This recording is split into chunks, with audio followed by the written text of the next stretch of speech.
Bienvenidos estrategas, porque la comunicación corporativa tiene mucho que contar. El podcast donde exploraremos cómo la comunicación estratégica se convierte en una herramienta clave para fortalecer la reputación, construir confianza y afrontar los desafíos que viven actualmente las organizaciones.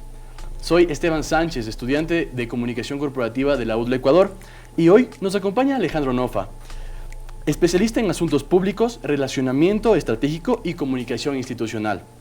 En este episodio conversaremos sobre las crisis comunicacionales provocadas por la falta de alfabetización digital en las organizaciones, un tema que cada vez es más relevante en el entorno donde la información cada vez llega de manera inmediata y cualquier error en la gestión de la comunicación puede afectar la confianza y la reputación de una empresa. Junto a nuestra invitada analizaremos por qué la alfabetización digital ya no es solo una habilidad tecnológica, sino una competencia estratégica para prevenir crisis y fortalecer la comunicación corporativa. Acompáñenos en esta gran conversación. Bueno, Alejandra, muchísimas gracias por acompañarnos. Para comenzar, nos gustaría que nos expliques un poquito de tu trayectoria. ¿Cómo llegaste a especializarte en comunicación estratégica y asuntos públicos y relacionamiento institucional? Bueno, primero, buen día con todos. Es un gusto poder estar en este espacio de la UDLA, una universidad a la que yo quiero mucho y respeto mucho también.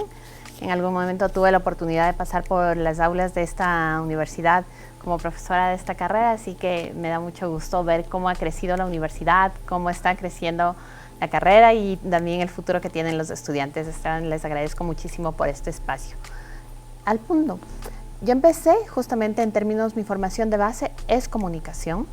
Me especialicé en los temas de comunicación institucional y corporativo y el camino profesional me ha ido llevando por el camino de asuntos públicos. El tema de asuntos públicos tiene mucho que ver y es en realidad tender esos puentes entre los distintos sectores, sobre todo entre el tercer sector, el sector privado y el sector público, que significa entender cuáles son esas dinámicas, saber cómo funciona el tema regulatorio, por ejemplo, para los distintos sectores, saber cuáles son esos puntos en común en los que pueden colaborar y contribuir en beneficio de la sociedad. Es así como he ido trabajando.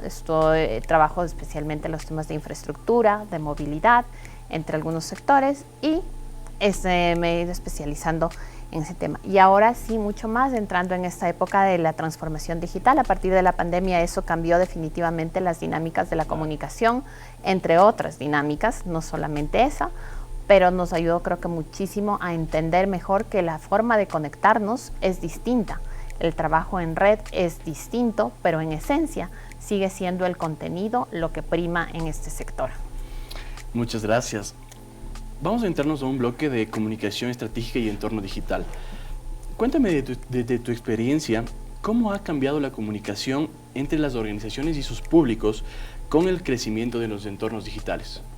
Mira, el principal cambio que ha tenido esta comunicación es que es una comunicación directa.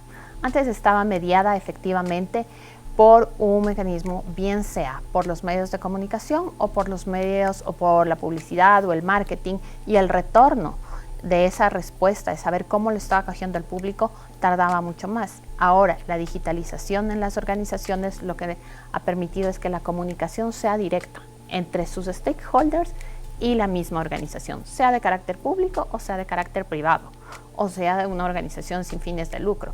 ¿Esto qué te hace? Que tengas un feedback mucho más rápido, pero también estás expuesto a riesgos mucho más altos. La viralización de la información, tanto en un sentido positivo como negativo, es mucho más rápida y eso te expone mucho más. Lo que en ese sentido trabajamos desde estas áreas es no solo en un tema de mitigar los riesgos, porque ya no estamos en esa época, estamos en el momento en el que tenemos que hacer prevención de riesgos, no de controlar el riesgo, que es un paso antes.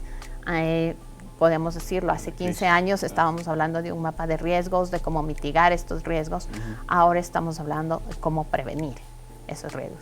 La consecuencia de la digitalización es esa, pero también tienes un punto a favor, que tienes esta capacidad de generar la información necesaria para prevenir estos riesgos, para generar escenarios en los que puedas decir, mira, si hay un escenario A, tomamos estas herramientas, este es el escenario B, este es el escenario C, y además cómo podemos no entrar en esos escenarios. Esa es la gran diferencia entre lo que hacíamos antes y lo que podemos hacer ahora.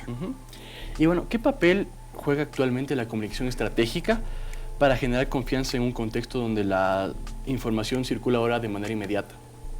Mira, el tema y aquí tenemos que ser muy específicos porque de alguna manera se ha prostituido este tema de la comunicación estratégica. Ya todo es estratégico en el sector y la verdad es que no es tan así. Hay que conocer muy a fondo el detalle de cada uno de los sectores para los que estás trabajando. Ejemplo, si estás trabajando en salud, hay que entender muy bien cuáles son las debilidades de ese sector para proteger la reputación de esas organizaciones. En el sector de alimentos también es muy sensible, otro de los sectores más sensibles por el contacto que tienes directamente con el público. Ejemplo, si es que tuvieras en salud o en alimentos. Si en salud tuvieses una medicina caducada, un lote de medicinas caducadas, eso tiene un alto riesgo y un alto impacto social y se puede viralizar muy rápido la información a través de los distintos contextos digitales. En consecuencia, ¿qué es lo que tienes que hacer? Es tener mapeado dónde está ese riesgo en las operaciones. Hay que distinguir de cuáles son esos elementos que funcionan bien. Una cosa es la comunicación y otra cosa es la operación del sector de donde estés. La comunicación no puede salvar tus errores de operación. Hay que entender. Por eso cuando tú estás en un comité de crisis, quienes son claves en ese cuarto de guerra, que es como el término más común, es la persona que hace comunicación, el CEO o el líder de la organización, con certeza la persona que hace compliance y jurídico y quien está manejando la operación. Porque la operación es la que te genera la crisis. Okay. La crisis no se genera y la crisis de reputación no se genera per se. Se genera porque hay una falla en la operación de cualquier sector. Estamos hablando, en este caso, salud. Si fuese alimentos, el maltrato de un alimento. Si fuese infraestructura, hay un accidente mayor. Vamos a decir, entonces es la operación, el hecho, el que te genera esa crisis de reputación. Por eso es importante tener claridad y conocer a detalle cada uno de los momentos y de la cadena de valor de cada sector para entender dónde puede haber un problema y saber cómo manejarlo. Muchas gracias. A ver, ahorita vamos a entrar en un bloque donde la alfabetización digital como herramienta preventiva. Muchas veces se relaciona a la alfabetización digital únicamente con saber utilizar las herramientas tecnológicas. Desde tu perspectiva, ¿qué significa realmente estar alfabetizado digitalmente dentro de una organización? Mira, la alfabetización digital tiene que ver no solamente con el uso de las herramientas, tiene que ver con la estrategia, ahí sí, con la que usas esas herramientas. Ahora lo más común es encontrar que tú usas los temas de inteligencia artificial para generar contenido. ¿Qué pasa si tú no sabes cómo programar? Y no, cuando yo te digo programar, no me refiero al código base de la herramienta de inteligencia artificial, sino cómo articular y hacer que esa inteligencia artificial actúe como tú quieres. ¿Qué es lo que le pasa mucho a las organizaciones ahora? Que tienes dos generaciones totalmente distintas. Tienes una generación como la de ustedes, chicos, que están súper alfabetizados digitalmente y que su debilidad es la falta de entrenamiento en el campo directo, en el contacto en el día a día con las personas, en el contacto en el día a día con las operaciones. Y tienes por el otro lado una generación premillennial y X con muchísima experiencia de campo, pero con poca alfabetización digital. Y entonces esa brecha hace que las organizaciones todavía se estén engranando. ¿Por qué? Porque no solamente porque además esas organizaciones no trabajan para sí mismas, trabajan para un sector en específico. Nuevamente, cualquiera que ese sea su cliente, cualquiera que ese sea un ámbito de acción, si es bien un servicio público o si es un servicio privado, finalmente trabajas para un tercero que no está ahí adentro y que esa gran masa de la población sí está alfabetizada digitalmente en su mayoría. ¿Por qué? Porque además la curva de crecimiento de las sociedades está hecha de manera que hay mucha más gente que está yendo hacia la jubilación que la que está naciendo. Y la que está activamente trabajando es una generación digitalizada. esa brecha al interior de las organizaciones se tiene que ir cerrando en la medida en la que vayas combinando esos dos talentos. Regionalmente hay muchas apuestas. Cuando te digo regionalmente es América Latina, con el apoyo sobre todo de financistas de la banca multilateral, por ejemplo, o de donantes externos, está trabajando ya en temas de política pública para ayudar a cerrar esa brecha en determinados sectores, lo que es positivo. Lo vamos a ver seguramente, lo vamos a ver tal vez no lo vamos a ver de manera inmediata, lo veremos en un plazo de entre 5 y 8 años esos resultados, porque no es tan fácil, tiene que pasar al menos una generación para que esa brecha se cierre. Lo que es importante, hay que tener en cuenta, es que esta nueva generación que está entrando en las organizaciones tiene que tener una amplia capacidad de adaptación para trabajar en campo, no solamente para la digitalización. Okay. Y trabajar en campo significa justamente desarrollar estas habilidades de inteligencia emocional, que ahora está tan de moda, dicho el tema, pero eso en la práctica. Tú lees, por ejemplo, el último reporte de empleabilidad del Banco Mundial, te dice que cuáles son esas características específicas que tienen que desarrollar las nuevas generaciones para entrar en el mercado laboral, por ejemplo. Y hacen énfasis en 2 pilares específicamente. 1, en el desarrollo de la inteligencia emocional y del relacionamiento en el campo. Y 2, del uso de la herramienta digital en beneficio de esa relación. Entonces, ahí va a haber un espacio muy interesante de trabajo, tanto para quienes están investigando este tema en esta generación entre X y millennials tempranos y quienes están entrando en el campo laboral. Ok, quiero otra vez retomar el tema de crisis comunicacionales y reputación. Quiero que me cuentes, desde tu experiencia en asuntos públicos y también en relacionamiento estratégico, ¿qué tipo de crisis comunicacionales pueden originarse por una baja alfabetización digital? Pueden originarse en realidad todo tipo de crisis, pero vamos a sectores específicos. El sector financiero, por ejemplo, es un sector que ha atendido y es el que más rápido ha entrado en los temas de digitalización. Pero ¿qué pasa si es que las cabezas no están y no van en esa misma línea y no son conscientes de que tienes no solamente esta reputación del día a día, sino tienes que ser visible y eres de alguna manera visible en los segmentos digitales? Uno de los más claros ejemplos que vivimos en el país en los últimos 24 meses es el de una entidad bancaria. Tuvo muchísimos problemas en términos de reputación, no solamente digital, sino en términos de su reputación 360, porque probablemente uno de sus líderes no estaba consciente de lo que podía pasar y de que algún hecho en específico se viralizó de manera tal que ya traspasó la esfera digital. Ya estuvimos en un momento en el que una entidad de control tuvo que intervenir para poder estabilizar el mercado. Entonces, por ejemplo, los sectores financieros son de los más sensibles porque este tipo de crisis de reputación afectan directamente al corazón de su negocio. Y el corazón de su negocio son el circulante monetario que hay en un segmento en específico. Ese es de los temas también mucho más sensibles, o de los sectores más sensibles en términos de reputación. También es el sector petrolero, por ejemplo. ¿Por qué? Porque es una de las industrias que mueve el planeta. Es la materia prima que se usa para el 70% de los productos que usamos en el día a día. Entonces, una variación, por ejemplo, en términos de reputación, y lo hemos visto en los últimos 6 meses, el tema de la guerra en Medio Oriente ha afectado sensiblemente los precios del petróleo, no solamente porque fácticamente hay un problema, sino porque sí hay una sensación de inestabilidad de qué es lo que va a pasar en el futuro. Entonces tienes ahí un tema de reputación que afecta directamente al giro del negocio.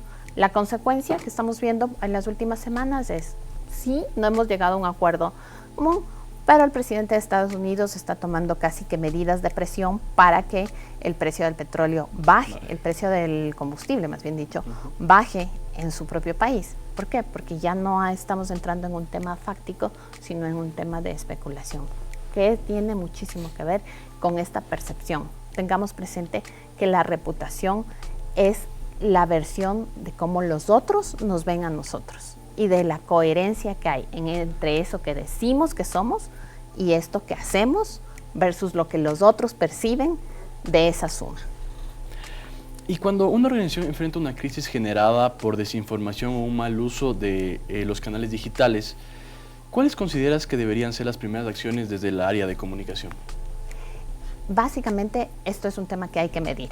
O sea, el tema, muchas veces las crisis, y sobre todo en el aspecto digital, ahora que tenemos mucha capacidad, tienes que tener unos indicadores que te digan, esto hasta aquí es un comportamiento normal. De aquí en adelante es un problema. Y a partir de este nivel de viralización es una crisis. Y para ello tienes que trabajar justo en lo que te decía antes, en tus indicadores y en medir. Porque una crisis puede desatarse, ejemplo, el de una universidad. Pasaron 2 días y no era una crisis. Al tercero ya estábamos todos en crisis y todos comentando qué era lo que pasaba. Creo que esto pasó hace poco, hace no más de 2 meses. Entonces tienes que entender cuál es el impacto que va a tener el tema, tienes que medir exactamente cómo va a ser percibido por por el segmento. Pero lo primero es tener estos indicadores. Esto es un problema, esto no es un problema, este es el alcance y a partir de aquí, para mí, es una crisis. Es decir, y no es una crisis lo mismo, no es una crisis para una universidad, lo propio que para un servicio público. Ejemplo, lo que pasó, decía, esta universidad, 2 días no pasó nada, el tercero era una crisis nacional de reputación. En los servicios públicos, ejemplo, el metro, en la suspensión de la última suspensión del metro, era crisis desde el día 1, no, desde el minuto 1, en que la gente a las 6 de la mañana no pudo acceder al servicio público y la ciudad colapsó. ¿Por qué? Porque todos sacamos del auto que no sabíamos que teníamos. Entonces, y ves que las crisis normalmente se originan en este tema, en las operaciones, no en el campo de comunicación normalmente.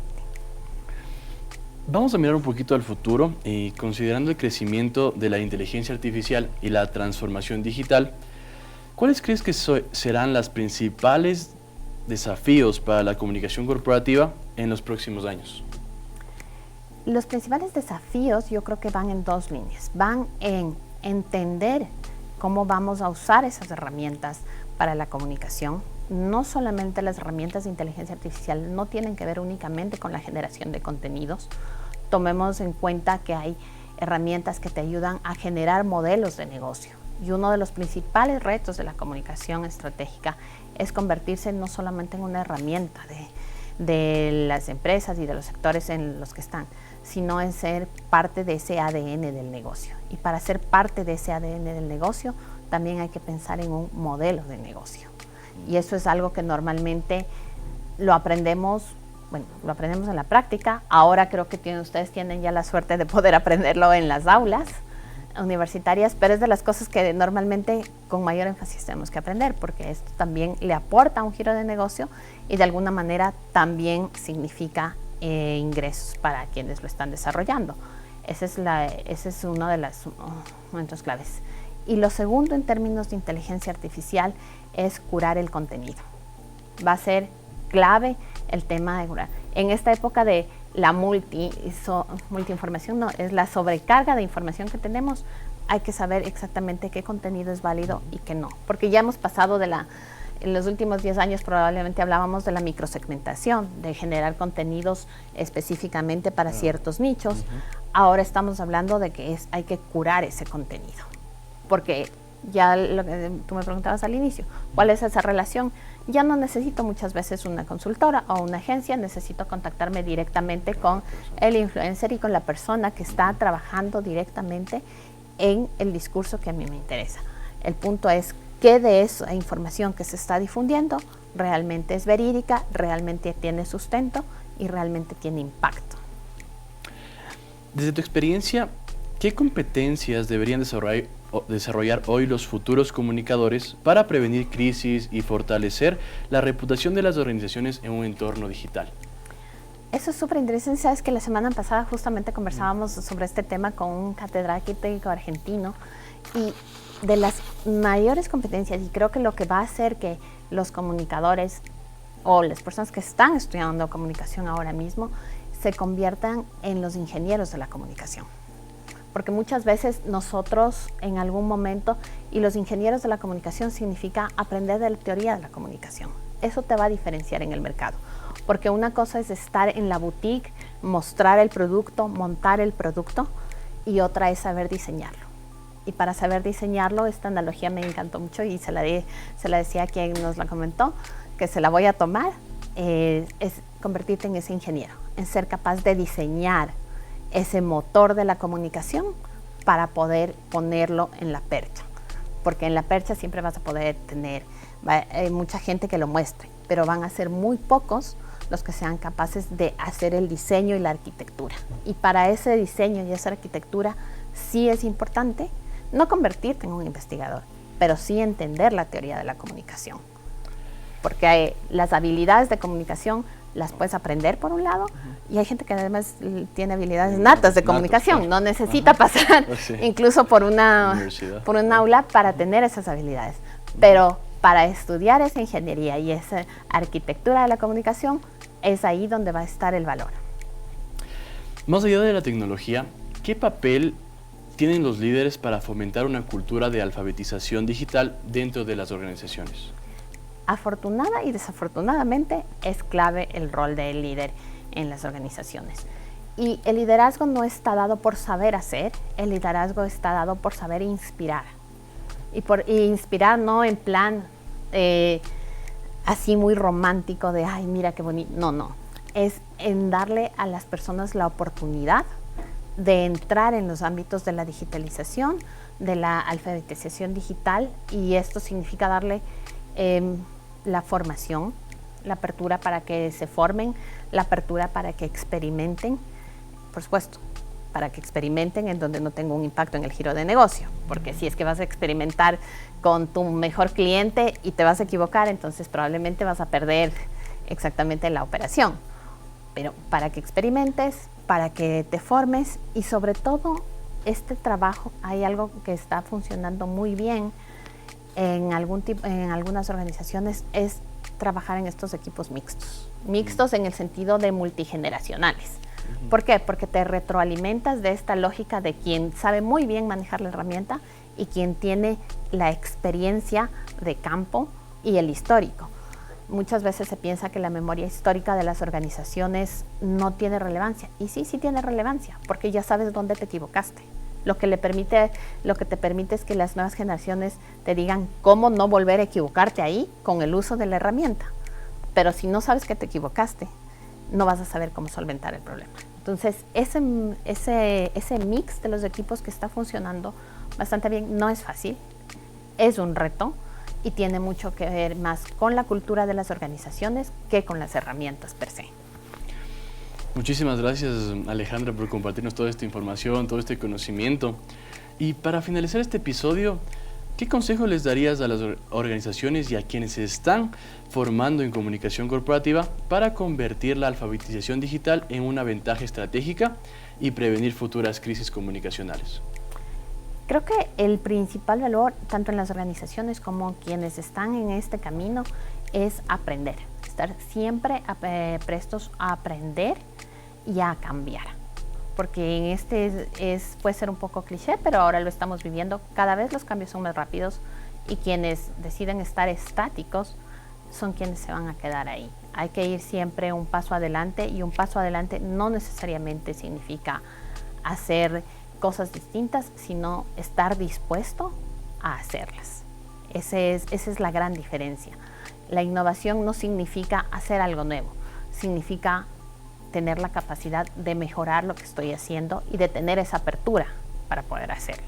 Y en los dos casos, quienes se están formando van a encontrar un camino que se cambia cada 6 meses, cuando mucho, y no porque la tecnología esté avanzando, sino porque los escenarios son más demandantes. Los escenarios en términos económicos, en términos sociales, en términos generacionales, son más demandantes y te obligan a adaptarte mejor. Y las organizaciones, por supuesto, tal vez les sea más complejo, pero en la medida que encuentren el talento adecuado, también van a estar abiertas a aprender, que es un paradigma absolutamente distinto al que teníamos hace 20 o 30 años, en el que todo estaba dado por tu título universitario o estaba dado por un camino. Ahora las universidades son el inicio, no son el final. Muchísimas gracias, Alejandra. Y gracias a ustedes por acompañarnos en este episodio de Estrategas, porque la comunicación corporativa tiene mucho que contar. Agradecemos especialmente a Alejandra por compartir su experiencia y reflexiones sobre la importancia en la alfabetización digital, la comunicación estratégica y la gestión responsable de las organizaciones en un entorno cada vez más digital. Recuerda seguirnos en todas nuestras redes sociales, donde puedes conocer más sobre comunicación corporativa y estratégica. En Facebook como Centro de Comunicación UDLA, Instagram Comunicación UDLA y UDLA Channel, arroba UDLA Channel S en Instagram, Facebook, X y YouTube. Suscríbete y acompáñanos a nuestros próximos episodios, porque la comunicación corporativa siempre existen nuevas estrategias, aprendizajes e historias que contar. Recuerda, sé el comunicador corporativo que el mundo necesita.